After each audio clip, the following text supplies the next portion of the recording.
हो गया है। Welcome friend technical classes. मैं Sagar Kumar, teacher of GS and science. दोस्तों आज का जो टॉपिक रहेगा हमारा क्लास 9 के सिविक्स से रहेगा। किस चैप्टर से रहेगा दोस्तों? क्लास 9 के सिविक्स से रहेगा। इस चैप्टर का जो अगर बात करें सिविक्स की दोस्तों तो एक बहुत ही डेलीगेटेड चैप्टर है। और ये अगर कंपटीशन एग्जाम की बात करें विशेषकर यूपीएससी एंड यूपीपीसीएस में तो पॉलिटिक्स जो होता है काफ़ी वेरी में सब्जेक्ट होता है। और इसका भी चैप्टर से जो 9 के जो चैप्टर है पॉलिटिक्स के बहुत ही इंपॉर्टेंट होता है। बहुत ज़्यादा क्वेश्चन इनसे डेलीगेट किए जाते हैं एग्जामों में भी और टू दी पॉइंट से भी। तो चैप्टर दोस्तों ये बहुत ही इंपॉर्टेंट है। चलिए दोस्तों शुरू करते हैं। तो 9th क्लास का फर्स्ट चैप्टर का दोस्तों नाम क्या है? What democracy and Y democracy. क्या है दोस्तों नाम इसका? व्हाट डेमोक्रेसी और वाई डेमोक्रेसी। अगर बात करते हैं बच्चे ये वर्ड डेमोक्रेसी की, क्या है कौन सा वर्ड डेमोक्रेसी? एक तो ये खुद में ही एक बहुत ही लार्जेस्ट टॉपिक है। अगर केवल एक वर्ड डेमोक्रेसी की बात करें तो डेमोक्रेसी सुनने में एक छोटा वर्ड लगता है, लेकिन अपने अंदर बहुत सारे वर्डों को क्या है एक बहुत ही लार्ज टॉपिक है। बहुत ही क्या है दोस्तों लार्जेस्ट टॉपिक है। इसी को हमें समझना है एक शॉर्ट में चैप्टर में कि what democracy and Y democracy. Democracy क्या है और डेमोक्रेसी क्यों है। तो बात करते हैं दोस्तों डेमोक्रेसी की। तो डेमोक्रेसी एक लैटिन वर्ड डेमोक्रेट से आया है। डेमोक्रेसी कहां से आया है? लैटिन वर्ड डेमोक्रेट से आया है, जिसका मतलब होता है power of people, power of या रूल ऑफ पीपुल, लोगों की शासन या लोगों की शक्ति। इस डेमोक्रेट का मतलब होता है। तो बात करते हैं अगर सिंपल डिफिनीशन जो हमारे एनसीईआरटी में दिया है, और मैं जितने भी टू दी पॉइंट क्वेश्चन बातें करूंगा दोस्तों, कोई बाहरी बात नहीं, सिर्फ एनसीईआरटी की बातें रहेंगी। एनसीईआरटी की सारी बातें आपको यहाँ पर मिल जाएंगी। एक बार आप बुक कर पढ़ने जाएंगे कोई डाउट नहीं रहेगा। तो बात करते हैं अगर डेमोक्रेसी की डिफिनीशन की, डेमोक्रेसी की तो एनसीईआरटी में हमारे में एक बड़ा सा ही सिंपल डिफिनीशन दिया है। एनसीईआरटी के फर्स्ट पेज पे हमारा क्या डिफिनीशन दिया है? Democracy is a form of government. Democracy is a form of government which ruler elected by people. Democracy क्या है? तो डेमोक्रेसी एक फॉर्म ऑफ गवर्नमेंट है जहां पे रूलर क्या होते हैं? पीपुल के द्वारा इलेक्ट किए जाते हैं। डेमोक्रेसी क्या है दोस्तों? तो डेमोक्रेसी एक फॉर्म ऑफ गवर्नमेंट है जहां पे रूलर क्या किए जाते हैं? पीपुल के द्वारा इलेक्ट किए जाते हैं। ये दोस्तों डिफिनीशन है, लेकिन ये डिफिनीशन अपने में क्या किया है? बहुत सारे क्वेश्चन को क्या किया है? छुपा के रखा है। कैसे दोस्तों? तो बात कर रहे हैं democracy is a form of government. Democracy is a form of government. तो फॉर्म ऑफ गवर्नमेंट भी हमारे पास क्या है दोस्तों? एक क्वेश्चन है कि भाई डेमोक्रेसी है तो फॉर्म ऑफ गवर्नमेंट कैसा है? डिक्टेटरशिप है कि मोनार्की है? जैसे मैं भूटान की बात करूं दोस्तों तो भूटान में क्या है? डेमोक्रेट कंट्री है, डेमोक्रेसी है, लेकिन वहां पे डिक्टेटरशिप आज भी है। आज भी भूटान के राजा वहां पर क्या करता है? मोनार्की फॉर्म में गवर्नमेंट चलाता है। हमारे इंडिया में क्या होती है दोस्तों? डेमोक्रेसी है, लेकिन क्या हमारे पास ऐसा कोई सिस्टम है? नहीं। यानी डेमोक्रेसी में भी हमारे पास क्या होता है दोस्तों? फॉर्म ऑफ गवर्नमेंट अलग अलग हो सकता है। बात करें विच रूलर, रूलर में भी क्या है दोस्तों? खुद में एक प्रश्न है। रूलर भी क्या है दोस्तों? डेमोक्रेसी में रूलर कैसे हो सकते हैं? इलेक्टेड रूलर हो सकते हैं कि मोनार्की रूलर हो सकते हैं कि डिक्टेटरशिप रूलर हो सकते हैं? किस तरह के रूलर इसमें आते हैं? इन सभी बातों को भी हम किस में देख सकते हैं दोस्तों? डेमोक्रेसी में ही देख सकते हैं। दूसरा प्रकार क्या है दोस्तों? इलेक्शन। दूसरा क्या होता है? इलेक्शन। डेमोक्रेसी में क्या होता है दोस्तों कि इलेक्शन। अब डेमोक्रेसी में इलेक्शन भी अलग अलग तरीके से होते हैं दोस्तों। अमेरिका भी क्या है दोस्तों? एक डेमोक्रेट कंट्री है, वहां पर क्या होता है? इलेक्शन इलेक्ट्रोल मेथड से होता है। हमारा भी कंट्री क्या है दोस्तों? इंडिया एक डेमोक्रेसी कंट्री है, डेमोक्रेट है, लेकिन यहाँ पर भी क्या होता है दोस्तों? इलेक्शन अलग तरीके से होता है। तो बात करते हैं दोस्तों ये जो डेमोक्रेसी के डिफिनीशन में ये 4 कीवर्ड हमको दे दिया है, रूलर, इलेक्शन और द पीपुल और फॉर्म ऑफ गवर्नमेंट, ये चारों क्या है दोस्तों? अपने में ही एक काफी सारे क्वेश्चनों को डिराइव करके रखे हुए हैं। तो बात करते हैं दोस्तों डेमोक्रेसी क्या होती है। तो democracy is a form of government which ruler by elected the people. Democracy क्या है? एक गवर्नमेंट का फॉर्म है, गवर्नमेंट का एक फॉर्म है जहां पे क्या करते हैं दोस्तों? रूलर जो होते हैं किसके द्वारा इलेक्ट किए जाते हैं? पीपुल के द्वारा। जैसे हमारा इंडिया में क्या है दोस्तों? गवर्नमेंट डेमोक्रेसी है कि नहीं है? तो डेमोक्रेसी क्या है? एक गवर्नमेंट का फॉर्म है। हमारी जो गवर्नमेंट जिस फॉर्म है वो हमारी क्या है? डेमोक्रेसी है। और हमारे जो रूलर है, अगर हमारे प्राइम मिनिस्टर की बात करें, प्रेसिडेंट की बात करें, या कोई भी पॉलिटिशियन की बात करें, उसे कौन इलेक्ट करता है? हम लोग इलेक्ट करते हैं। ठीक है दोस्तों, अब हम बात करते हैं, हमारा एक डेमोक्रेसी का सिंपल डिफिनीशन हो चुका है। अब हम आगे नेक्स्ट टॉपिक को स्टार्ट करते हैं, जहां से हमारा स्टार्ट होता है feature of democracy. Feature of democracy. Democracy के क्या फीचर होते हैं? तो हमारे एनसीईआरटी में 4 फीचर दिया हुआ है। कितने फीचर दिया गया है? 4 फीचर दिया गया है और हर फीचर से एक कहानी कंक्लूडेड है। हम इस कहानी के माध्यम से डेमोक्रेसी के फीचर को क्या कर सकते हैं, देखते हैं, डेमोक्रेसी के फीचर को देखते हैं। तो पहला फीचर क्या होता है दोस्तों, एनसीईआरटी के बोल्ड अक्षरों में लिखा गया है। अगर डेमोक्रेसी की फर्स्ट फीचर की बात करें तो डेमोक्रेसी का सबसे पहला फीचर क्या होता है कि major decision elected by the leaders. अगर जिस भी कंट्री में क्या होती है दोस्तों, डेमोक्रेसी होती है, तो वहाँ अगर कहीं पर डेमोक्रेसी है तो उसकी पहली फीचर क्या होगी कि वहाँ के जितने भी डिसीजन होंगे, मेजर डिसीजन और जो बड़े डिसीजन होते हैं वो कौन लेते हैं। आज हमारे कश्मीर से 370 को हटाया गया है, ये कौन लिया है, हमारे लीडर लिए हैं। हमारे क्या लिए हैं, लीडर लिए हैं। किसी जगह का नेम चेंज करना है, ये डिसीजन कौन लेते हैं, हमारे लीडर लेते हैं। क्यों कि हमारे यहाँ क्या है, डेमोक्रेसी है। क्या है, तो डेमोक्रेसी का पहला फीचर क्या होता है दोस्तों, major decision elected by leader. तो अगर ये प्रॉपर्टी किसी कंट्री के पास है तो वो डेमोक्रेसी है। अगर ये फीचर किसी भी कंट्री के पास फुलफिल नहीं होती है तो वहां पे क्या डेमोक्रेसी है, नहीं। जैसे हम एक कहानी देखते हैं या एक एग्जांपल देखते हैं पाकिस्तान की, एक एग्जांपल देखते हैं पाकिस्तान की। पाकिस्तान में बात करें दोस्तों, अक्टूबर 1999 में पाकिस्तान में होता क्या है दोस्तों, पाकिस्तान के आर्मी इन चीफ जनरल थे परवेज मुशर्रफ। पाकिस्तान के क्या थे, army in chief general Pervez Musharraf थे। ये क्या करते हैं, अक्टूबर 99 में पूरी मिलिट्री कॉर्प को क्या कर देते हैं, पावर में ले लेते हैं। जितनी जो आज हमारे पास दोस्तों क्या होता है कि हमारे पास 2 गवर्नमेंट के सिस्टम होते हैं, प्राइम मिनिस्टर और प्रेसिडेंट, और एक होते हैं हमारे जो आर्मी चीफ होते हैं बिपिन रावत। तो वैसे ही जो 1990 क्या में तो दोस्तों जनरल परवेज मुशर्रफ थे, ये आर्मी चीफ थे और जनरल थे। 1999 में क्या करते हैं, ये पाकिस्तान के पार्लियामेंट में क्या कर देते हैं, हमला बोल के, और पूरी चीजों पर क्या कर लेते हैं, अपना एक कब्जा कर लेते हैं और वहां पर मिलिटेंट कॉर्प की पावर लगा देते हैं। किसकी वहां पर पूरी रूलिंग चलती है, मिलिट्री कॉर्प की चलती है। लेकिन दोस्तों अगर बात करते हैं आगे, वो करते क्या है, नेक्स्ट 1-2 सालों में, सन 2002 में क्या करते हैं, अपने आप को वो क्या करते हैं, प्रेसिडेंट के पोस्ट पे क्या कर देते हैं, डेसिग्नेटेड कर देते हैं। अक्टूबर 99 में क्या करते हैं, वो पूरी पार्लियामेंट जो भी पावर होती है उस पर क्या कर लेते हैं, आर्मी को बिठा देते हैं और आने वाले समय में अपने आप को क्या कर देते हैं, प्रेसिडेंट के पोस्ट पे बैठा देते हैं। तो क्या ये डेमोक्रेसी को फॉलो कर रहे हैं, नहीं। क्योंकि डेमोक्रेसी क्या कहता है, गवर्नमेंट का ऐसा फॉर्म जहां पर लीडर कौन इलेक्ट करे, पीपुल इलेक्ट करे। लीडर कौन इलेक्ट करे, क्या यहाँ लीडर को जो प्रेसिडेंट है उसको कोई पीपुल इलेक्ट किया, नहीं। ये खुद एक आर्मी को क्या कर रहे हैं, आर्मी की अपना पावर से अपने आपको खुद इलेक्ट कर रहे हैं। तो यहां से उस समय पाकिस्तान को डेमोक्रेटिक कंट्री नहीं कहा जा सकता है। क्यों, क्योंकि यहां पे ये तो पहला बात की डेमोक्रेसी के डिफिनेशन में भी नहीं आया। लेकिन हमें यहां कौन सा बात करना है दोस्तों, major decision elected by leader. Major decision elected by, democracy में डिसीजन वो ही ले सकता है जो क्या हो, लीडर हो। क्या हो, और लीडर को कौन इलेक्ट करता है, पीपुल इलेक्ट करते हैं। लेकिन क्या परवेज आगे क्या करते हैं दोस्तों, 2002 ईस्वी में प्रेसिडेंट के पोस्ट पर तो लाते ही हैं, प्रेसिडेंट के पोस्ट पर तो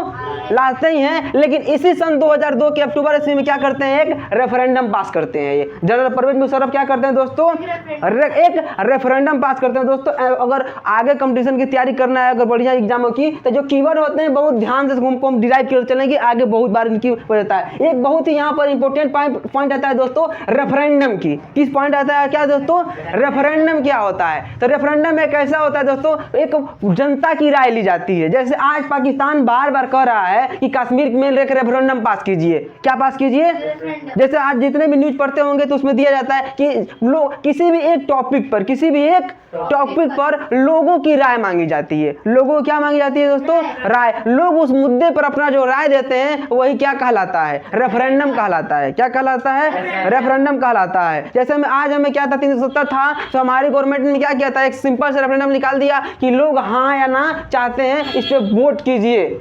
और कभी कभी न्यूज में भी सुनते हैं सब, यदि आप ये कानून के समर्थक में हैं तो 1 दबा के मैसेज कीजिए, और समर्थक में नहीं तो 2 दबा के मैसेज कीजिए। तो ये क्या होता है, यही रेफरेंडम है। यही क्या है, रेफरेंडम। तो एक ऐसा ही रेफरेंडम क्या किया था दोस्तों, परवेज मुशर्रफ ने अक्टूबर 2002 में पास किया। क्या किया, 1 अक्टूबर 2002 में पास किया, जिसमें क्या था रेफरेंडम में कि प्रेसिडेंट के पावर को 5 सालों के लिए इंक्रीज कर दिया जाएगा। क्या कर दिया जाएगा, 5 सालों के लिए।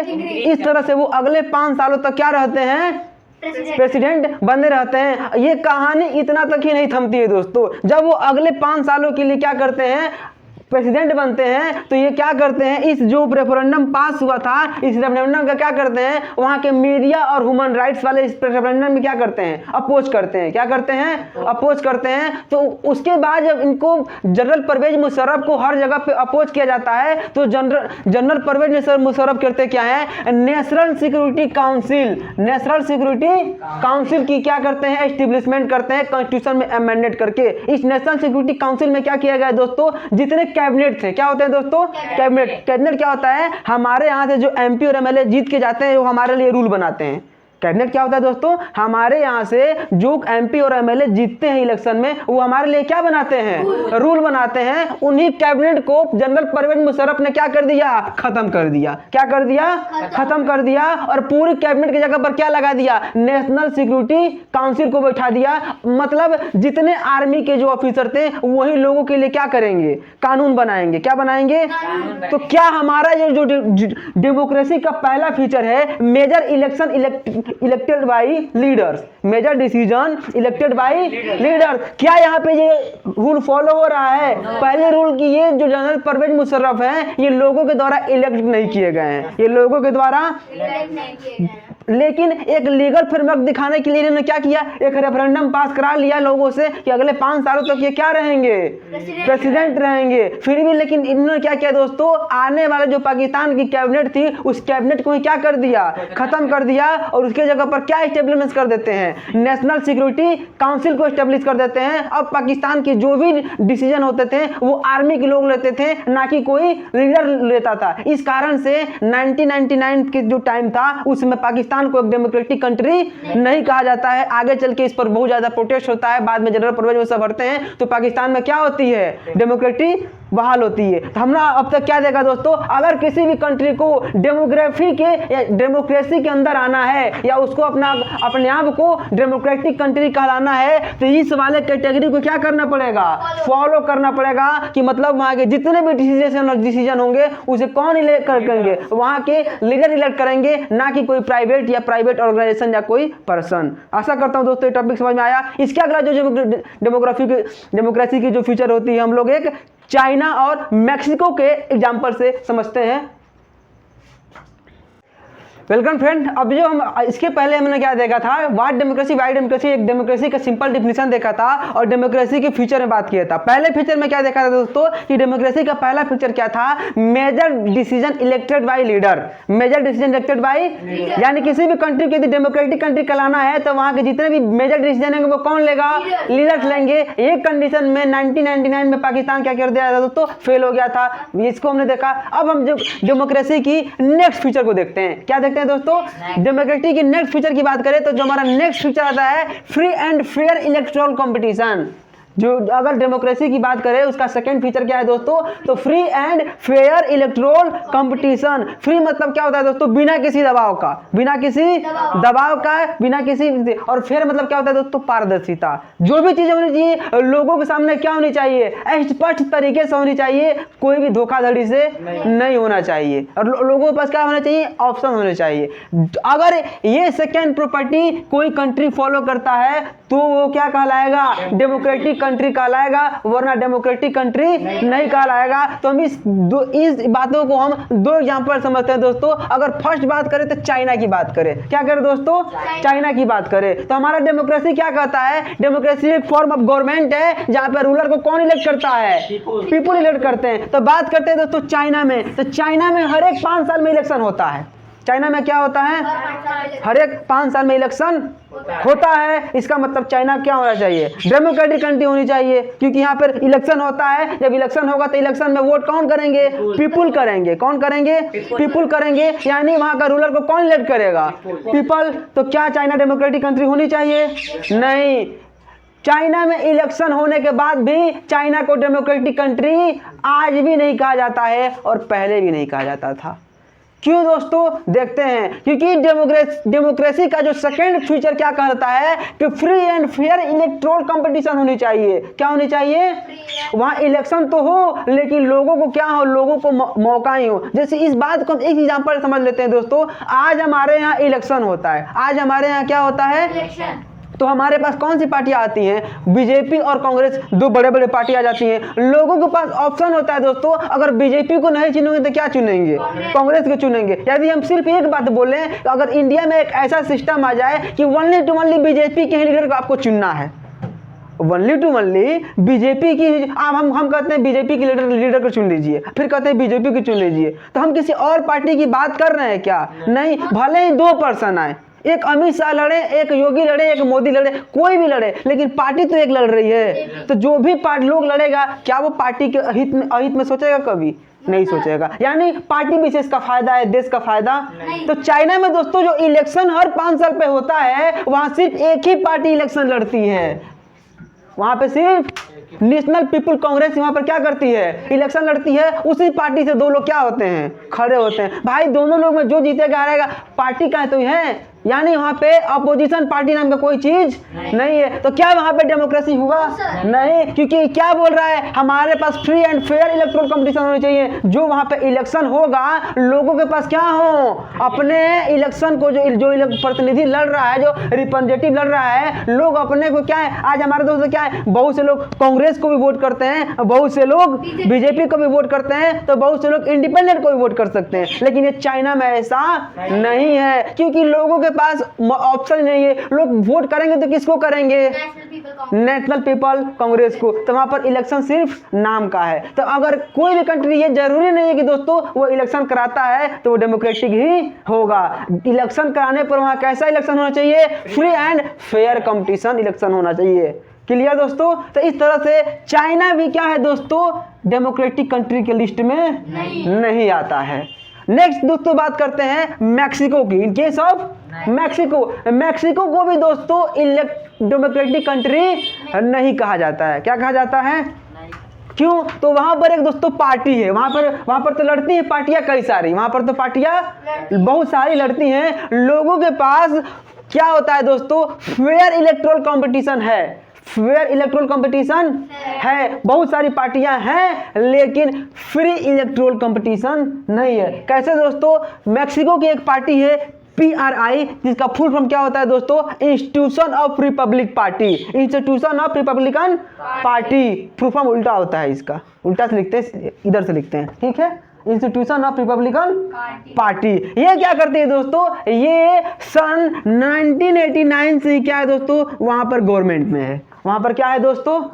और आज भी ये गवर्नमेंट में है। क्यों दोस्तों? क्योंकि ये जो पार्टी है इलेक्शन को जीतने के लिए, इलेक्शन को बहुत से इलीगल मेथड को यूज करती है। बहुत से क्या करती है? गलत मेथड का यूज करती है। जैसे वोट को हैकिंग करवा देती है, या जितने भी टीचर होते हैं उनको क्या करती है कि तुम हम इनके पेरेंट्स से हमें वोट दिलवाओ तो तुम्हारे स्कूल को चलने देंगे। बहुत सी संस्थाएं होती हैं, ऑर्गेनाइजेशन होती हैं, जिनको क्या किया जाता है? फोर्सली किया जाता है कि PRI को क्या किया जाए? इलेक्शन दिया जाए। क्या हमारे यहाँ ऐसा होता है? नहीं। हमारे यहाँ 2004 में क्या थी दोस्तों? कांग्रेस पावर में थी। यदि कांग्रेस चाहती थी ऐसा कर सकती थी, लेकिन ऐसा कर पाई नहीं, क्योंकि हमारे यहाँ क्या है दोस्तों? Free and fair electoral competition होता है। इसीलिए हमारा इंडिया किस में आता है? डेमोक्रेसी कंट्री में आता है। तो क्या मैक्सिको डेमोक्रेसी में आएगा? क्योंकि यहाँ पर इलेक्शन होता है और पार्टियां भी मौजूद है, लेकिन फ्री इलेक्शन नहीं हो पाता है। इलेक्शन बिना किसी दबाव के नहीं हो पाता है। ये जो पार्टी है अपनी पावर का क्या करती है? यूज करती है इलेक्शन को जीतने के लिए। इस कारण से ये भी मैक्सिको भी क्या है दोस्तों? डेमोक्रेसी कंट्री में नहीं आएगा। तब तक हमने क्या देखा दोस्तों? दो क्वालिटी देखी। पहला, major election by major decision elected by leader. अगर किसी कंट्री को डेमोक्रेसी में रहना है तो वहां के डिसीजन को किसको लेना पड़ेगा? लीडर को लेना पड़ेगा। दूसरा दोस्तों क्या कैटेगरी है कि वहां के जो इलेक्शन होने चाहिए कैसे होने चाहिए? फ्री एंड फेयर होने चाहिए। तो दोस्तों मैक्सिको और जो चाइना होते हैं ये फर्स्ट कैटेगरी को फिल तो कर लेते हैं। चाइना के भी मैक्सिमम डिसीजन कौन लेते हैं? यहाँ का लीडर लेते हैं। तो चाइना की होता है दोस्तों क्योंकि यहाँ पे कोई पार्टी के लिए ऑप्शन नहीं है, सिर्फ एक ही पार्टी है। एज लाइक डिक्टेटरशिप यहाँ पर आता है। अगर मैक्सिको की बात करें दोस्तों, मैक्सिको में पार्टियां तो हैं लेकिन कोई दूसरी पार्टी आ ही नहीं पाती है। क्यों? क्योंकि यहाँ पे PRI का दबदबा बना हुआ है। तो इस तरह से ये दो कंपटीशन, यदि किसी भी कंट्री के पास fair and free electoral competition है तो उससे हम वो कंट्री क्या आएगी दोस्तों? डेमोक्रेटिक में आएगी और उसके पास डेमोक्रेसी का फ्यूचर। ध्यान रखते, बहुत इंपॉर्टेंट क्वेश्चन है, आगे तक पूछा जाएगा। What is the future of demography? What is the future of democracy की क्या फीचर होती हैं? तो डेमोक्रेसी की मेनली 4 फीचर होती है। कितनी फीचर होती हैं? अब तक हमने 2 देखा। नेक्स्ट केस में हमने दोस्तों क्या देखेंगे? हम एस्टोनिया और फिजी ये एग्जाम्पल से डेमोग्राफी का 3rd फीचर को हमने क्या करेंगे दोस्तों? देखेंगे। कट करो। मैं Sagar Kumar, teacher of GS and science. इसके पहले दोस्तों मैंने क्लास 9 के पॉलिटिकल सीरीज में हमने ज्योग्राफी का डिफिनेशन देखा। डेमोक्रेसी क्या है दोस्तों? तो form of government which ruler elected by people. इसके बाद हमें डेमोक्रेसी के क्या देखा दोस्तों? फीचर देखे। अब तक हमने डेमोक्रेसी के 2 फीचर देख चुके हैं और 2 स्टोरी देख चुके हैं। हमने फर्स्ट स्टोरी में क्या देखा दोस्तों? पाकिस्तान में परवेज मुशर्रफ का स्टोरी देखा, जिसके कारण पाकिस्तान 1999 में क्या था? डेमोक्रेसी कंट्री नहीं था। तो डेमोक्रेसी की फर्स्ट फीचर क्या होती है दोस्तों? Major decision elected by leader. Second feature क्या होती है दोस्तों? Free and fair electoral competition, जो चाइना और फिजी में नहीं होने के कारण चाइना और फिजी भी क्या आते हैं दोस्तों? डेमोक्रेसी कंट्री में नहीं आते हैं। और बात करते हैं दोस्तों डेमोक्रेसी की 3rd फीचर की। किस फीचर की? जो सबसे इंपॉर्टेंट फीचर है। इस फीचर में आने के कारण बहुत से ऐसे कंट्री हैं जो डेमोक्रेसी कंट्री में नहीं आते हैं। क्या आते हैं दोस्तों? नहीं आते हैं। तो ये हमारा डेमोक्रेसी का 3rd फीचर क्या कहता है दोस्तों? 1 person 1 vote 1 value. 1 person 1 vote 1 value, ये क्या कहता है दोस्तों? डेमोक्रेसी का 3rd फीचर है। डेमोक्रेसी का 3rd फीचर है। ये मतलब क्या करता है दोस्तों? किसी भी कंट्री को यदि डेमोक्रेसी या डेमोक्रेट कंट्री कराना पड़ेगा तो अपने हर एक पर्सन को क्या करना पड़ेगा दोस्तों? इक्वल वोट देने की वैल्यू देना पड़ेगा और हर लोगों को क्या करना पड़ेगा दोस्तों? वोट देने की राइट होगी और सारे लोगों की वोटिंग की वैल्यू क्या होती है दोस्तों? इक्वल होती है। जैसे हमारे यहाँ इलेक्शन होता है तो एक 5 करोड़ वाला आदमी जाके वोटिंग करे और एक ठेला चलाने वाला आदमी आके वोटिंग करे तो दोनों की वोटिंग की वैल्यू क्या होती है दोस्तों? इक्वल होती है। ये नहीं कि ये बड़े भाई साहब हैं तो इनका वोट ज्यादा रहेगा और हम गरीब आदमी हैं तो हमारा वोट कम रहेगा। सबकी वोट क्या होती है दोस्तों? इक्वल होती है। तो बात करते हैं कुछ ऐसे कंट्रीज हैं जो इन क्राइटेरिया को फुलफिल नहीं करते हैं और कुछ आज भी नहीं करते हैं। दोस्तों बात करें सऊदी अरेबिया की। किसकी बात करें? सऊदी अरेबिया में 2013 तक वुमेन को वोट देने का राइट नहीं था। सऊदी अरेबिया में 2013 तक क्या था दोस्तों? वुमेन को वोट देने का राइट नहीं था। तो ये क्या है? इस कैटेगरी को फुलफिल कर रहा है? 1 पर्सन 1 वोट 1 वैल्यू नहीं, जिसके कारण सऊदी अरेबिया भी 2013 तक क्या था दोस्तों? डेमोक्रेटिक कंट्री नहीं था। 2014 से ये क्या करता है? अपने वुमेन को भी वोट देने का राइट लाता है। अब यहाँ पर क्या हो जाता है दोस्तों? अब सऊदी अरेबिया डेमोक्रेटिक कंट्री के अंतर्गत आता है। लेकिन ये 2 कंट्री है दोस्तों, फिजी और एस्टोनिया। फिजी और एस्टोनिया ये आज भी डेमोक्रेटिक कंट्री नहीं है। हालांकि यहाँ पे क्या होता है दोस्तों? ये 2 कंट्री की मेजर इलेक्शन, मेजर जो डिसीजन होते हैं यहाँ के लीडर्स लेते हैं। यहाँ पे फ्री एंड फेयर इलेक्शन भी होता है। लोगों के पास इलेक्शन करने के लिए कई पार्टियां भी मौजूद हैं। फिर भी ये दोनों कंट्री क्या आते हैं? डेमोक्रेसी कंट्री में नहीं। क्यों? ये डेमोक्रेसी के 3rd फीचर को फुलफिल नहीं करते हैं। डेमोक्रेसी का 3rd फीचर क्या कहता है? 1 पर्सन 1 वोट 1 वैल्यू। एस्टोनिया में क्या है दोस्तों? तो एस्टोनिया एक कंट्री है जो साउथ अफ्रीका में है। क्या पर है? यहाँ पर रशियन माइनॉरिटी के कुछ लोग हैं। माइनॉरिटी क्या होता है दोस्तों? कुछ जगह के कुछ लोग आके बस जाते हैं। जैसे हमारे पे बांग्लादेश के लोग आके बस जाते हैं, जिसे रोहानिया कहते हैं। क्या कहते हैं? तो एस्टोनिया में कुछ रशियन माइनॉरिटी के लोग हैं। जैसे तमिलनाडु श्रीलंका में क्या है? लिट्टे जो तमिल के लोग थे, तो वैसे ही एस्टोनिया में कुछ रसिया के लोग हैं। रसिया के लोग हैं जिनको एस्टोनिया क्या करता है? वोटिंग का अधिकार नहीं देता है, वोटिंग का राइट। तो ये रहते कहाँ है दोस्तों? एस्टोनिया में। ये सिविलियन किसके हैं? एस्टोनिया के हैं। किसके हैं? लेकिन रशियन होने के कारण एस्टोनिया इन्हें वोटिंग का राइट, जिसके कारण एस्टोनिया क्या है दोस्तों? डेमोक्रेटिक कंट्री नहीं है दोस्तों। उसी तरह फिजी की बात करें। क्या बात करें दोस्तों?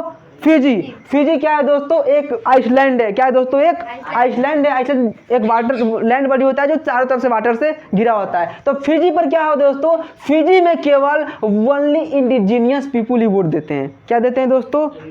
इंडिजीनियस पीपुल ही वोट देते हैं और इंडियन फिजी या नॉन इंडिजीनियस पीपुल वोट नहीं देते हैं। इस कारण से फिजी भी क्या है दोस्तों, डेमोक्रेटिक कंट्री एक हमारा पर हमारे पास कीवर्ड आता है इंडिजिनियस पीपुल और नॉन इंडिजिनियस पीपुल। क्या होता है दोस्तों, इस मैटर को डिराइव कर देते हैं। क्या कर देते हैं दोस्तों, जैसे में एक एग्जांपल देखें, बहुत से अगर विदेशों में जाते हैं, जैसे वेस्ट इंडीज के खिलाड़ी सुनील नारायण, नाम सुने हो सब, उसका नाम पूरा तरह से क्या होता है, इंडिया से मैच करता है, मैच करता है नहीं करता है, लेकिन वो है वेस्ट इंडीज का। श्रीलंका का मुरलीधरन, वो है श्रीलंकन, लेकिन इंडिया जैसे नाम मैच करता है, क्यों? तो होता क्या है, इंडिजिनियस पीपुल और नॉन इंडिजिनियस पीपुल में अंतर समझते हैं। हुआ क्या दोस्तों कि ब्रिटेन पूरे वर्ल्ड पर, बहुत सारे वर्ल्ड पर क्या किया था, कब्जा किया था। तो उन्हें काम कराने के लिए वर्कर की जरूरत पड़ती थी। वर्कर क्या होती थी, तो इंडिया से अलग अलग कंट्री से वर्कर को लेके वहां पे रख देते थे। तो जो पर्सन वहां पे शुरू से ही रह रहे हैं, जो पर्सन वहां से शुरू से ही रह रहे हैं, वो पर्सन कहलाते हैं इंडिजिनियस पीपुल। जैसे हम भारत में हैं, हमारी जन्मभूमि हम भारत में हैं, हमारे दादा परदादाओं की जन्मभूमि भारत में है, तो हम इंडिया के क्या हैं, इंडिजिनियस पीपुल हैं। कोई वेस्ट इंडीज का आदमी आता है और इंडिया में रह जाता है, या कोई जर्मनी का आदमी आता है इंडिया में आके बस जाता है, तो वो यहाँ के इंडिजिनियस पीपुल, वो नॉन इंडिजिनियस पीपुल है। फिर भी हमारा इंडिया डेमोक्रेटिक कंट्री है, उसको भी वोट देने का राइट देती है। अमेरिका भी एक डेमोक्रेटिक कंट्री है, वो भी इंडियन अमेरिकन को क्या करती है, वोट देने का राइट। लेकिन फिजी ऐसा नहीं करता है। इंडियन फिजी क्या है दोस्तों, ऐसे लोग जो इंडियन हैं और फिजी में जाके बस गए हैं, ऐसे लोग जो इंडियन हैं लेकिन फिजी में जाकर, तो उन्हें कौन सा कहा जाता है, उन्हें इंडियन फिजी कहा जाता है। क्या कहा जाता है दोस्तों, इंडियन फिजी कहा जाता है। तो ये फिजी करता है क्या है दोस्तों, ओनली अपने इंडिजिनियस पीपुल को क्या करता है, राइट देता है वोट देने का। इंडियन फिजी को वोट देने का राइट नहीं है। तो ये क्या, ये फिजी 1 पर्सन 1 वोट 1 वैल्यू को फुलफिल कर रहा है, नहीं कर रहा है। अब तक हमने जियोग्राफी के क्या देखा दोस्तों, 3 फीचर को देखा। अगर कोई कंट्री इन तीनों फीचर को फॉलो करते हैं तो वो क्या है, डेमोक्रेसी कंट्री है, और नहीं करते हैं तो नहीं करते हैं। इसके अगले वाले लेक्चर में हम क्या करते हैं दोस्तों, एक जिम्बाब्वे की स्टोरी देखते हैं और उसमें जियोग्राफी की 4th लेक्चर फीचर को क्या करते हैं, कंक्लूड करते हैं।